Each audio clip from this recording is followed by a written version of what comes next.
반갑습니다 형님들, 안녕하세요. 오늘도 수TV 생방송 와주셔서 감사드리고요.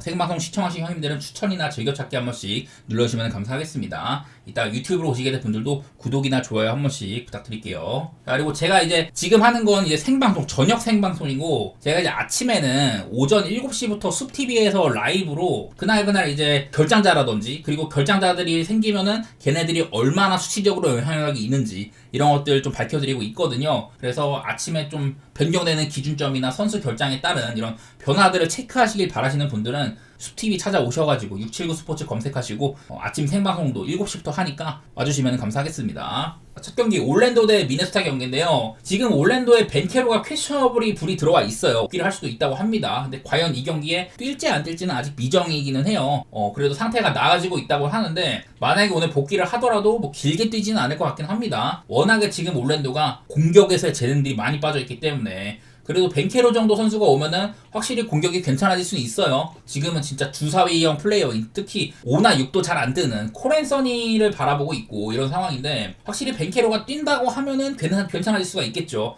이거는 내일 조금 더 살펴봐야 될 것 같고. 자, 그리고 제가 이제 올랜도 얘기를 할 때는 얘네들이 전반전에 비해서는 후반전에 평균적으로 전반전에 점수가 많이 나는데 후반전에는 언더 쪽으로 많이 간다고 했었잖아요. 후반전에는 14.3점가량 전반전에 비해서 점수가 덜 난다, 이런 얘기를 했는데, 지지난번 경기 때는 이게 후반전에 점수가 많이 나는데, 올랜도가 바로 이제 또 그 직전 뉴욕전 전반전에 이제 104점이 났는데 후반전에는 93점 나가지고 이런 것들을 또 만족시켜준 적이 있습니다. 그래서 전반전에 많이 나더라도 후반전에는 또 언더로 갈 수가 있다, 그런 게 보이고요. 자, 미네소타에서는 요즘에 앤트맨의 활약상이 굉장히 훌륭합니다. 최근에 앤트맨이 3경기 동안 평균 40점을 받고 있고요. 53점 박은 경기 포함을 해가지고 리바운드 많이 잡고 경기당 평균 7.7개의 3점을 메이드 시키고 있다고 하는데 성공률이 59%입니다. 3경기 동안 그 39개 싸가지고 23개로 넣었어요. 요즘에는 참 영웅적인 활약으로 미네소타를 이끌고 있는 중인데, 저는 이 경기에서 일단 보이는 거는 두 팀 다 일단은 수비팀이에요. 수비팀이고 둘 다 상대를 많이 못 던지게 하고 볼인들도 이제 좀 적게 쏘는 그런 느낌들이 있습니다. 올랜도 보면은 일단 공격이 꼴찌 팀이죠. 여기에 벤케로가 오면 조금 도와줄 수는 있겠지만은 최근에 7경기 동안 결장이 상당히 많았을 때 좋지가 못한 게 보이고요. 수비적으로도 상대한테 이런 약투 방어나 3점 방어는 시원치 않지만은 실점 자체는 굉장히 적었다, 이게 올랜도의 색깔이고요. 그리고 미네소타도 지금 야투율이 21등인데 3점이 전체 2등으로 꼽히고 있잖아요. 이런데도 점수를 적게 내고 있다. 한마디로 공격 기회 자체가 그렇게 많지는 않은 팀이라는 겁니다. 요즘에 제가 아까 돈테 디빈첸조 얘기를 했는데, 디빈첸조가 최근에 이제 한 7경기 정도는 선발로 올라온 지 얼마 안 됐는데요. 야투 같은 것도 확실히 지금 올 시즌에 38%였는데 한 6%가량 좋아졌고 3점도 41.5%로 디빈첸조에 대한 기대치를 많이 좀 회복을 시켜주고 있는 중입니다. 선발 1번 자리를 잡고 있다, 그런 것들이 보이기는 하는 것 같아요. 저는 이거는 일단 벤케로가 뛸지 안 뛸지를 봐야겠지만은 자연빵으로 붙으면은 요즘에 올랜도는 홈발도 그렇게 많이는 안 느껴지기도 하고, 지난번에 또 이상하게 뉴욕을 잡아내는 원정에서 그런 것도 있었지만은 저는 미네소타한테 조금 더 기대감은 있긴 합니다. 그리고 요즘에 양 팀의 모양새로는 최대한 상대를 못 던지게 하는, 특히 이건 올랜도가 두드러진다고 했었죠. 서로 간에 기회도 좀 적을 것 같고, 저는 205.5 기준으로는 낮지만은 언더 쪽이 조금 더 생각이 나는 것 같아요. 되게 낮은 기준점인데도. 다음 경기 디트로이트 대 골스 가보겠습니다. 자, 먼저 이 경기는 디트로이트가 지금 백투백이기는 해요. 백투백일 때 올 시즌 7경기 동안 2승 5패 정도로 썩 좋지는 않았었고, 근데 요즘에 디트로이트는 최근 9경기 동안 8승 1패로 굉장히 좋은 성적을 보이고 있습니다. 이게 디트로이트가 맞나 싶은데, 1패도 덴버한테 한번 졌던 거예요. 덴버 원정 가가지고 졌으니까 사실 질만한 패배였습니다. 그때 당시는 뭐 요키치도 있었고 덴버가 전반적으로 서브력을 선발로 쓰면서 빠른 템포 운영을 할 때 그때였는데, 뭐 질만한 경기였다고 생각하고요. 이후에는 뭐 올랜도, 샬럿, 미네소타, 포틀, 브루클린 다소간에 쉬운 팀들을 상대를 했지만은 이 기간 동안 제이든 아이비를 잃기도 하고, 디트로이트도 뭐 악재가 없던 건 아니지만 다 이겨냈거든요. 어제 경기도 브루클린 상대로 되게 좀 쉬운 승리를 거두기도 해서 크게 뭐 선수단이 흠집나 있는 상태는 아닙니다. 또 이제 아웃사라 탐슨이 복귀 가능성이 있다고 하는데, 원래 아이비가 주전이었을 때는 업템포 게임이 보였었고 요즘에는 약간 그래도 좀 로우 템포를 보여주고 있기는 하거든요. 특히 아웃사라 탐슨 같이 수비적인 기여가 많은 선수가 있다면 그런 부분들이 부각될 수가 있습니다. 그리고 이제 골스 같은 경우는요, 내일도 일단 이렇게 퀘셔너블이 굉장히 많이 찍혀 있는데, 골스는 내일 일단 소식 중에 이런 게 있어요. 여기 보면은 뭐 슈로더, 그린, 커리 방금 퀘셔널에 붙어있던 애들인데 일단 커리 얘기로는 커리가 지금 이제 왼쪽 무릎에 이게 염증이라고 하는데 한마디로 무릎에 물이 차는 겁니다. 저도 이제 옛날에 축구하다가 반월판 손상을 당해가지고 요즘도 운동하면 무릎에 물이 차는데 이게 무릎에 물이 차면 엄청 붓고 막 거동이 되게 불편해요. 커리가 좀 나이도 있고 하다 보니까 이런 것들 때문에 관리를 받고 있는 상황이라고 하고 그리고 위쪽에는 슈로더를 읽어봤는데 이게 슈로더랑 커리가 둘 다 동시에 퀘셔너블에 오를 수가 있다. 이런 소식이 있더라고. 그래서 왜냐면 이게 백투백 첫 경기인 디트전을 스킵을 하고 다음 인디애나전을 이렇게 타겟으로 삼을 수 있다 뭐 그런 소리예요. 여기서는 커리가 그 이제 벤치에 앉아도 이상하지 않을 것이고 그렇게 된다면은 그러니까 따로따로 쓸 수가 있다는 거죠. 슈로더를 오늘 많이 쓰고 다음 날에는 커리를 이렇게 좀 쓰는 그런 식으로 배치를 할 수 있다. 뭐 이런 식으로 얘기가 나오고 있는데 하여튼 오늘 이제 골스는 뭐 커리, 슈로더, 그린 이런 애들이 좀 관리를 받을 수도 있는 가능성 그런 얘기들이 좀 나오고 있는 상황입니다. 근데 요즘에 골스는 문제가 참 많죠.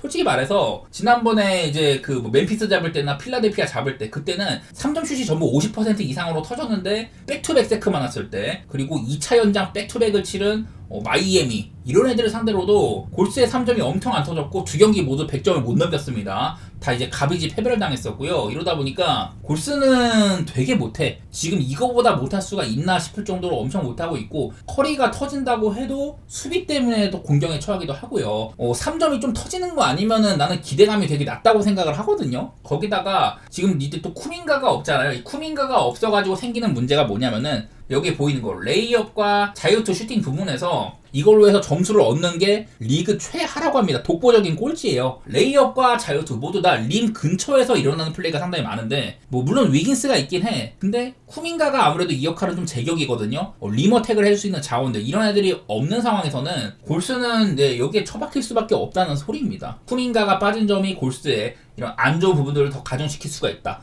오늘도 이제 스티브 커 감독이 인터뷰에서 우리 팀이 자유투와 레이업 부분에서 리그 최약체다. 이런 부분을 또 인정하기까지 했었어요. 요즘에 골스의 모양새로는 이런 부분도 큰 문제가 있다. 뭐 그런 소리였었고 한마디로 저는 요즘에 골스는 기대감이 좀 낮은 편이고 내일도 이렇게 결장 변수가 있을 수가 있다. 물론 디트로이트가 백투백이라서 사실 골스는 저는 이 경기를 좀 더 타겟으로 하는 게 맞다고 생각은 드는데 글쎄 뭐 커리의 부상 같은 부분들이 뭐 차도가 별로 없는지 일단은 내일 좀 이렇게 조정 가능성이 있다고 해요. 저는 만약에 커리가 못 나온다? 그러면 언더 같은 게 좀 땡길 것 같고 요즘의 모양새로는 디트가 이렇게 9경기 8승 1패를 달리고 있기 때문에 백투백이라고 할지라도 저는 디트 사이드가 조금 더 생각이 나거든요. 저는 사실 골스의 헤이러에 가깝단 말이죠. 골스가 한창 잘 나갈 때 하든을 응원을 했었고 그러다 보니까 골스가 흔들릴 때는 얘네들을 크게 이제 주관적인 뭐 팬심 이런 거 없이 바라보는 편이에요. 그래가지고 나는 내 시각에서는 골스가 그렇게 지금 좋은 상태로는 안 보여. 희망도 그렇게 많지도 않고 상황이 너무 안 좋다고 보여가지고 저는 디트 사이드에다가 언더 내일 만약에 이제 좀 이런 친구들이 출전이 어떻게 될지 그런 거를 조금 더 찾아보고 말씀드리도록 하겠습니다.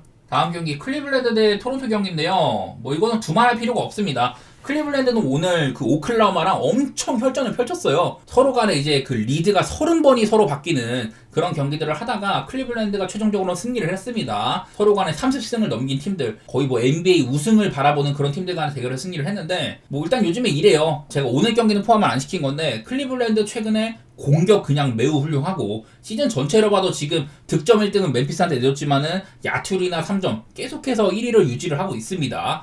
야투율이 50%가 넘고 3점이 40%가 넘는 유일한 팀이에요. 한마디로 그냥 공격 1장 팀이고 반대로 수비적으로도 괜찮습니다. 그나마 클리블랜드도 상대한테 기회를 많이 제공을 했다거나 자유투를 많이 내줬다거나 그래가지고 지금 실점 자체는 그냥 평범한 수준이지만은 막아내는 퀄리티 자체는 꽤 훌륭한 편입니다. 5손가락에 든다고 하니까 최근에는. 반대로 토론토는 공격 부분에서는 상당히 하위권을 달리고 있어요. 리머텍은 그나마 조금 되는데 외곽 같은 것들도 터지지가 않고 있고 수비적으로는 그냥 트리플 꼴찌입니다. 3점 내준 거, 야투 내준 거, 실점한 거 전부 다 안 좋아요. 그리고 지금 이제 토론토가 오늘 또 원정이지 않습니까? 클리블랜드는 올 시즌 홈에서 19승 1패, 토론토는 원정 1승 16패예요. 자, 여기 이제 클리블랜드는 일단 백투백 대 6승 1패로 강하고 토론토는 2승 5패로 안 좋은 편인데 둘 다 백투백이죠. 여기 밑에 있는 거 클리블랜드는 최근에 15전 중에 14승 1패인데 그 중에 14승의 내용상으로 마헨을 얼마나 성공시켰냐. 오늘 또 15.5라는 엄청 큰 기준점인데 14번 중에 그러니까 11번을 마헨을 성공한 거거든요. 1패가 있었고 14승 1패 중에 14승이 11번이 마헨이었다. 그리고 아까 제가 토론토는 원정 최약체라고 했는데 올 시즌 1승 16패고요. 최근 원정에서 1승 14패란 말이에요. 그 중에 14패에서 토론토가 플레이를 한 적이 몇 번이었냐? 5번밖에 없다고 합니다. 그래서 일단 서로 간에 이런 좀 마인프레한 확률상으로도 아무래도 클리블랜드 쪽이 좀 땡기기는 하죠. 클리블랜드가 좀 어제 손실이 있었지만은 그렇다고 출전 시간 같은 거 보면은 생각보다 그렇게 많지가 않아. 클리블랜드는 리그에서도 벤치를 꽤나 많이 돌리는 편이기도 하고 어제 막 뭐 뉴욕처럼 혹사를 한 것도 아니었습니다. 저는 15.5는 사실 거슬려요. 제가 저번에도 샬럿한테 클리블랜드가 얘네들이 물론 대승할 것 같지만은 사실 클리블랜드가 그렇게까지 이런 핸디를 잘 만족시키는 팀은 아니다. 이런 얘기를 했었는데 그날도 사실 10점차 승리, 큰 점차 승리 아니었지만은 이게 토론토가 사실 좀 자멸하는 그런 것들이 꽤 많단 말이에요. 요즘 보면은 보스턴한테 71점 내고 진다든지 뭐 그런 것도 그렇고 토론토가 막 진작에 이렇게 좀 뭐랄까 턴오버를 하면서 막 자멸한다든지 뭐 그런 경우가 많이 보여가지고 개인적으로 저는 클블사이드를 생각하는 중입니다. 234.5는 참 이것도 솔직히 좀 신경 쓰여요. 원래 같으면은 클블 대 토론토 오바복이 좋은 팀들 간의 대결이거든요. 토론토가 만약에 자멸을 한다면은 진짜 완전 자빠질 것 같아가지고 나는 그런 경우에는 저는 234를 못 넘을 수도 있다고 봐요. 토론토가 진짜 많이 자빠진다면은 저는 그 가능성까지도 보고는 있는 편인데 저는 언더 쪽으로 조금 더 가까이 해보도록 하겠습니다. 이 부분은요. 핸디값도 너무 크고 그래가지고 네, 제가 언더 보는 것도 그렇게 근거가 많이 있는 건 아니고 지표상으로 오바가 좋으니까 네, 이 부분은 자유롭게 언더 오버는 그렇게 하시고 저는 기록상으로는 클블 쪽이 좀 나은 것 같다 그렇게 보겠습니다.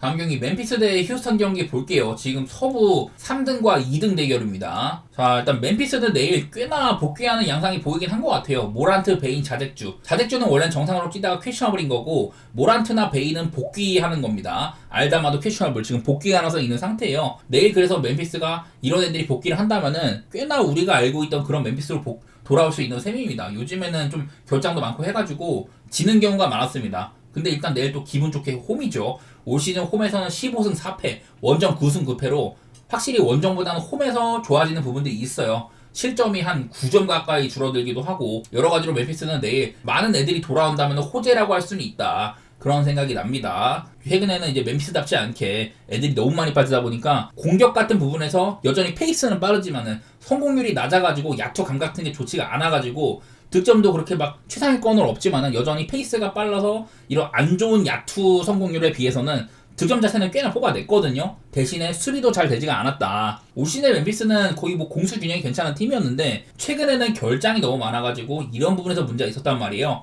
이런 것들이 해소가 될 수 있는 네, 이런 친구들의 복귀라고 할 수가 있을 것 같고 자, 휴스턴은 지금 뭐 자바리 스미스 주니어가 아웃된 뒤로 제가 얘네들의 뭐 리바운드 수치를 좀 찾아봤거든요. 왜냐면 휴스턴의 가장 큰 무기는 오펜시브 리바운드니까 보니까 여전히 잘 잡아. 근데 상대팀한테도 오펜 리바를 많이 따이는 편이거든요. 저는 주목하는 게 멤피스에 지금 물론 뭐 자잭주도 있지만은 이 잭 이디라는 친구가 키가 2m 24거든요. 그리고 몸빵도 훌륭해. 몸무게도 한 120kg 나가고 이러다 보니 되게 튼튼한 선수입니다. 얘가 이제 좀 종종 부상이 있어서 그렇지 요즘에는 복귀해가지고 잘 뛰고 있고 좀 장신 선수가 아니까 자잭주도 그렇게 큰 신장까지는 아니잖아요. 일단 이디가 있고 옆에 뭐 클라크라든지 뭐 제이 허프 이런 애들이 도와준다면은 저는 휴스턴의 이런 오펜시브 리바운드들을 멤피스가 오히려 막아낼 수가 있지 않냐 그런 생각이 들고 또 이제 오펜시브 리바운드를 많이 도전하는 팀은 반대로 이제 트랜지션에 굉장히 약하거든요. 본인들이 오펜시브 리바운드 시도를 했다가 실패해. 그러면은 이런 장신 선수들이 상대방의 코트 위에 있는 거잖아요. 그러면은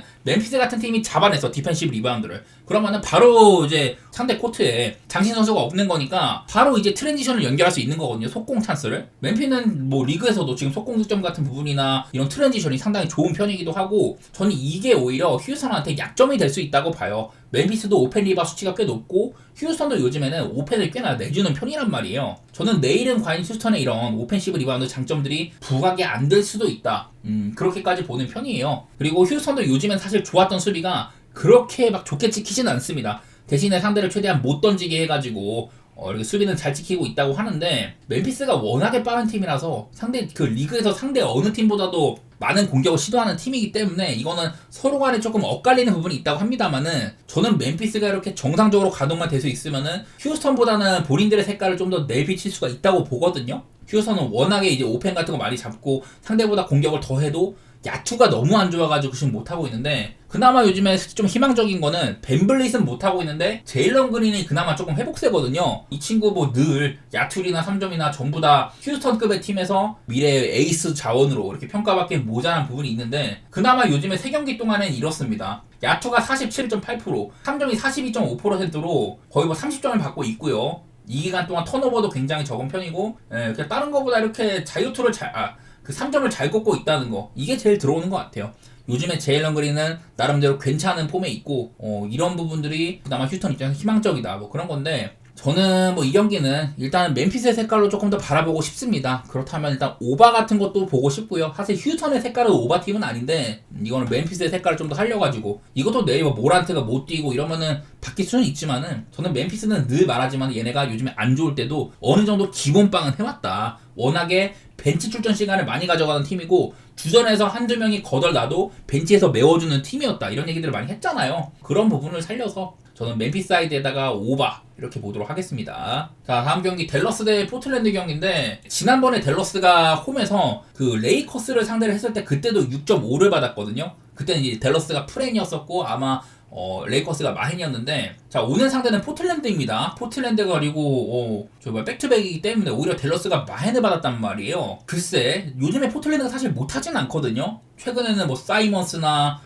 어제 경기는 뭐 샤프가 터진다던 이런 식으로 번갈아 가며 터지기도 하고, 전술적으로도 에이튼 쓰다가 안 될 것 같으면은 아부디아를 스몰볼 센터로 배치를 해가지고 그런 식으로 타겟을 하기도 하고, 요즘에 포틀랜드는 엄밀히 말하면은 꽤 괜찮은 편이에요. 그리고 얘네들 지금 포틀랜드가 백투백인데 어제 뉴올 상대로 굉장히 편한 승리를 거뒀습니다. 애들이 많이 뛰지도 않았었고, 얘네들이 지금 백투백 성적이 2승 3패인데 작년에도 포틀랜드가 굉장히 못했었는데 얘네들이 백투백 자체는 괜찮았거든요. 젊은 팀이라 그런 것도 있고, 포틀랜드는 백투백의 작년부터 꽤나 지표가 괜찮은 팀이긴 합니다. 오늘도 많이 뛰지도 않았었고. 자, 반면에 이제 댈러스는, 자, 오늘로 제가 작년부터 해가지고 돈치치랑 어빙이 동시에 결정한 경기가 이렇게 많이 정리해드렸었잖아요. 그때마다 많이 졌다, 매번 점수를 적게 냈다, 한 경기 빼고 전부 다 마흔을 당했다 이랬었는데, 직전 경기 때 홈에서 레이커스 상대로 97점을 먹고 118점을 내면서 오히려 가비지 게임으로 이겼단 말이에요. 그러다 보니 이제는 돈치치랑 어빙이 없는 댈러스조차 그렇게까지 편한 선택지가 아니라는 겁니다. 제가 그날도 조금은 경계를 했었는데, 이런 부분들이 더 부각이 될 것 같아요, 이제는. 자, 얘네들이 지난번에 한번 만났을 때 이때도 돈치치가 아마 없었을 겁니다. 그때도 포틀랜드가 126대 122로 승리를 거뒀는데요, 홈에서. 클레이 탐슨이 졸라 못했고 어빙은 46득점으로 영웅적인 활약을 했단 말이에요. 다른 애들도 어느 정도 좀 보탬이 되긴 했어. 이날 워싱턴도 없었지만은 전반적으로 뭐 하디도 그렇고 퀸튼 그람스도 그렇고 좀 제 몫을 한 느낌이 있단 말이죠. 종합적으로는 뭐 야투 이 정도, 3점 이 정도로 뭐 그렇게 엄청 나쁜 경기는 아니었단 말이에요. 근데 이날은 포틀랜드가 너무 잘 터졌습니다. 주전들이 전부 두 자릿수에다가 핸더슨까지 터지고, 샤프 23점, 사이먼스 뭐 22점 이런 식으로 그냥 전반적으로 다 잘했단 말이에요. 그러다 보니 포틀랜드의 야툴이나 뭐 3점 이런 부분들이 전부 좋았었어요. 한마디로 포틀랜드는 고점이 터진 거고 댈러스는 그냥 중박 정도 이렇게 했더니 포틀랜드가 홈에서 승리를 했던 이런 상대전적이 얼마 안 됐거든요. 거의 한 2주도 안 됐다 보니까 이런 것들이 먼저 기억이 나는데, 심지어 지난번에 46득점을 했던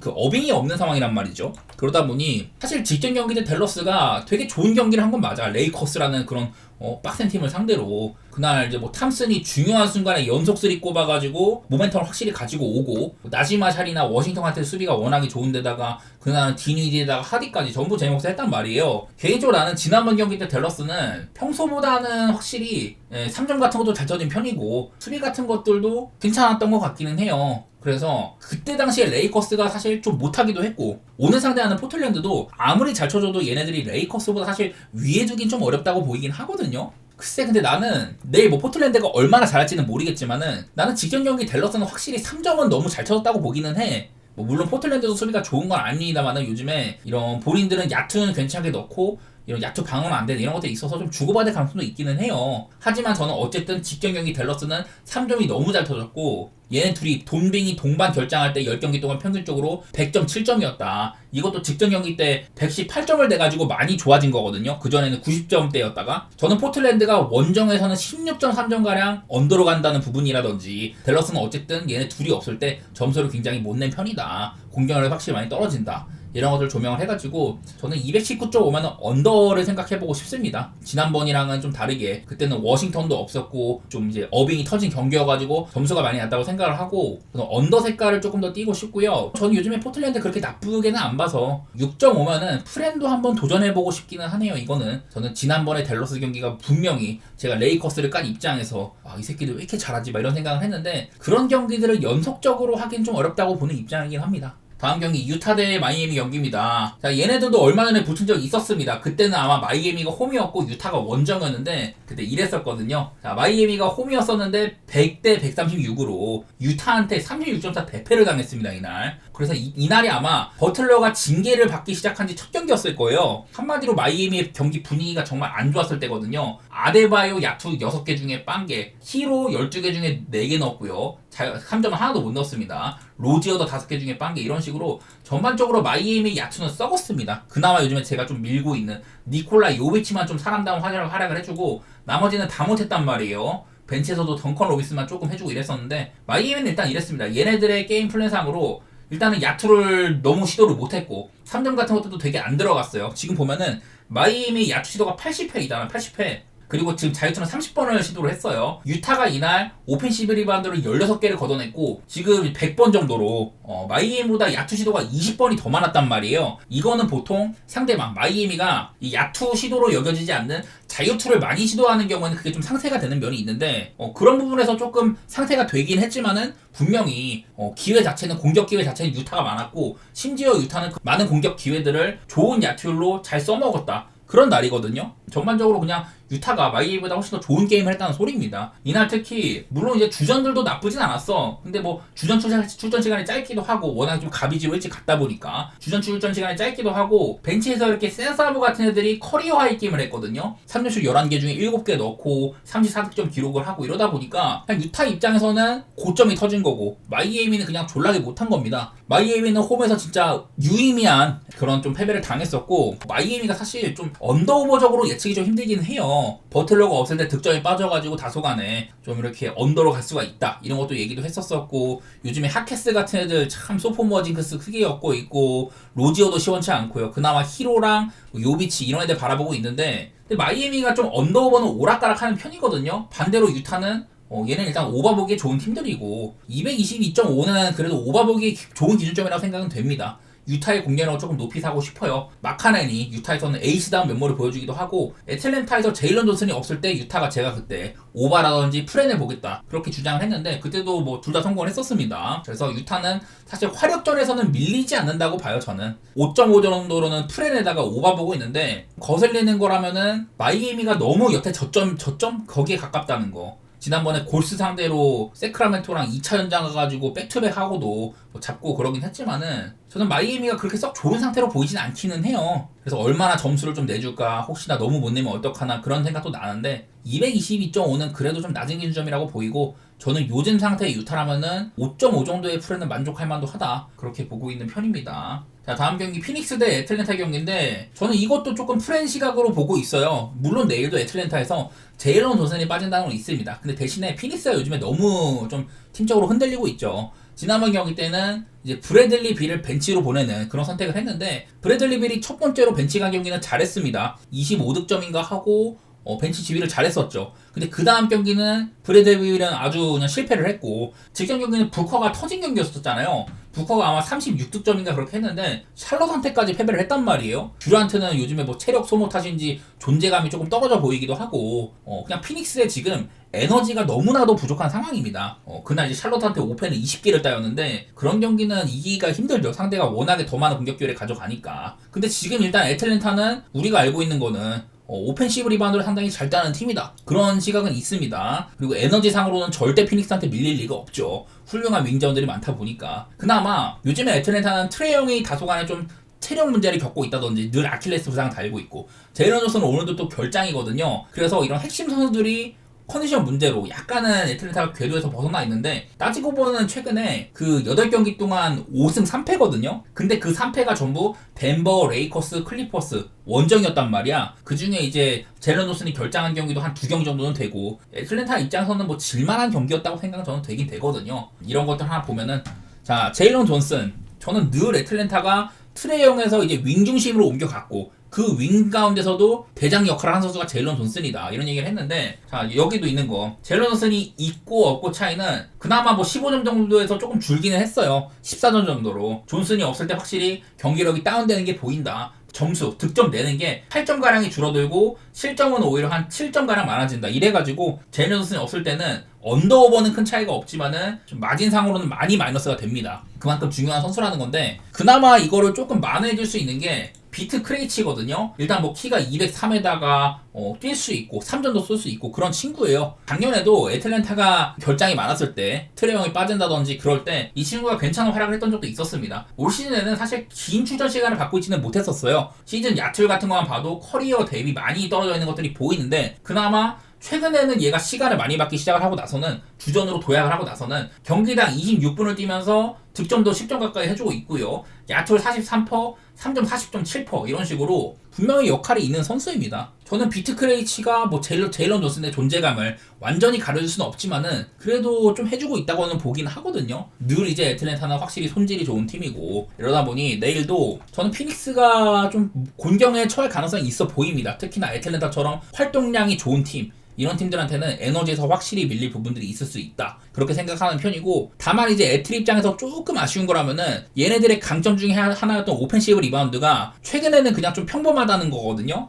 대신에 이 피닉스는 상대방한테 오펜시브 리바운드를 꽤나 좀 내주고 있는 편이긴 합니다. 최근에 이제 7경기 동안 리그에서 꼴찌예요. 상대팀한테 경기당 14.3개의 오펜시브 리바운드를 내주고 있다, 이런 것들도 보여가지고 저는 내일은 애틀랜타가 조금 그런 부분에서 좀 이득을 취할 수 있을 것 같기도 하고, 오버보는 건 아무래도 피닉스 색깔보다는 애틀 색깔을 집어넣은 거죠. 언더 보기에는 그냥 애틀 색깔을 집어넣는 게 맞다고 보고 5.5 정도면 애틀의 프렌 쪽으로 이렇게 생각해 보도록 하겠습니다. 자, 이제 마지막으로 레이커스 대 샬럿 경기인데요. 이게 레이커스가 한참 괜찮다가 직전 댈러스 원정 가가지고 너무 못해가지고 그게 걱정이야. 지금 표면적으로는 리브스, 르브론 더블 플레이메이커가 있고요. 사이즈적으로도 크리스티도 한 196 되고, 하치무라 203, 르브론 206, 앤서니 데이비스 거의 뭐 7풋이죠. 이러다 보니까 사이즈 상으로도 안 밀려. 그리고 외곽도 요즘에 리브스 괜찮고 크리스티 괜찮고, 하치무라나 르브론, 앤서니 데이비스 모두 다 3점을 던질 수 있는 친구들입니다. 그리고 수비적으로는 물론 르브론이 나이는 많이 먹었지만은 요즘에는 특히 크리스티 주전으로 쓰면서 수비가 괜찮아졌잖아요. 그래서 구색상으로는 레이커스가 괜찮단 말이야. 그냥 안 풀려요, 잘. 나도 왜 그런지 잘 모르겠어. 지난번 댈러스 전에 레이커스 많이 믿었는데 못해줬단 말이죠. 그 전에 휴스턴한테 진 거는 좀 이해가 돼요. 근데 지난 두 경기를 보면서는 리브스가 휴스턴의 이런 제일런 그린한테도 매치 번팅을 당하고 댈러스에선 디니리한테까지 매치 번팅을 당한단 말이에요. 리브스는 아무래도 여러 가지 할 수 있는 선수지만 얘가 수비가 너무 안 좋습니다. 상대는 무조건 리브스 상태로 헌팅을 해요. 그래서 내일도 라멜로 같은 애들이 리브스 공략을 철저히 할 것이고, 그런 부분에서 레이커스는 소모값이 있을 수밖에 없다, 저는 그렇게 보는 편이거든요. 레이커스의 문제는 아무래도 좀 이제 공략당할 대상이 좀 확실히 되어 있다는 점. 상대는 무조건 리브스를 노릴 것이다. 저는 여전히 DFS를 선발로 썼으면 좋겠는데 아직도 하치무라를 씁니다. 그것도 조금 아쉽기도 해요. 그리고 샬럿, 이제 라멜로랑 브랜드 밀러가 돌아왔는데 직전 경기 때 이제 라멜로가 조금 터지기도 하고 피닉스 상대로 20개의 오펜시브 리바운드를 먹었습니다. 마크 윌리엄스, 닉 리차즈, 뭐 디아와테 이런 애들이 있다 보니까 샬럿은 뭐 공격 리바운드 자체는 늘 좀 기대치가 있는 편이에요. 근데 이제 샬럿 같은 경우는 워낙에 그 전에 못했다 보니까 직전 경기 피닉스를 잡기 전에 10연패였었고 그 전에도 1승밖에 없었고 또 8연패가 있었거든요. 8연패, 1승, 10연패, 1승 이렇게 하고 있단 말이에요. 그러다 보니 샬럿이 직전 경기 한 경기 이겼다고 해가지고 얘네들을 높게 올려치긴 좀 그렇습니다. 지표상으로도 요즘에 공격 그냥 뭐 최약체, 대신에 수비는 조금 잘 된다, 이런 것들이 있는데, 이런 관점에서 그냥 이 경기는 언더 보는 게 괜찮긴 합니다. 레이커스도 요즘에는 사실 뭐 그렇게 오버팀으로 보기는 어렵고요. 수비를 좀 갖춘 팀이다, 그렇게 보여지고 있는데, 레이커스 수비가 요즘에 막 엄청 잘 되지는 않아요. 그리고 샬럿도 라멜로가 있으면은 그나마 조금 오버로 가는 부분이라든지 그런 것들이 있어가지고 220도 안 되는 기준점이라서 조금 거슬리기는 한데, 아무리 요즘에 레이커스가 안 좋다고 한들 샬럿을 뭐 좋게 보는 건 아니고, 레이커스는 또 홈으로 오면은 득점 같은 부분이라든지 그런 게 괜찮아진 게 많이 있어가지고 홈 레이커스를 샬럿 같은 팀을 역배보는 건 좀 빡세요. 그런 생각이어서 그냥 저는 이 경기는 언더 정도만, 그 샬럿이 최근에 1승 18패한 구간 18패 중에 프렌이 8번 정도로 이것도 좀 애매하게 좀 있단 말이죠. 그러다 보니 그냥 저는 핸디는 피하고 싶고 언더 정도만 생각해 보도록 하겠습니다, 이 경기는요.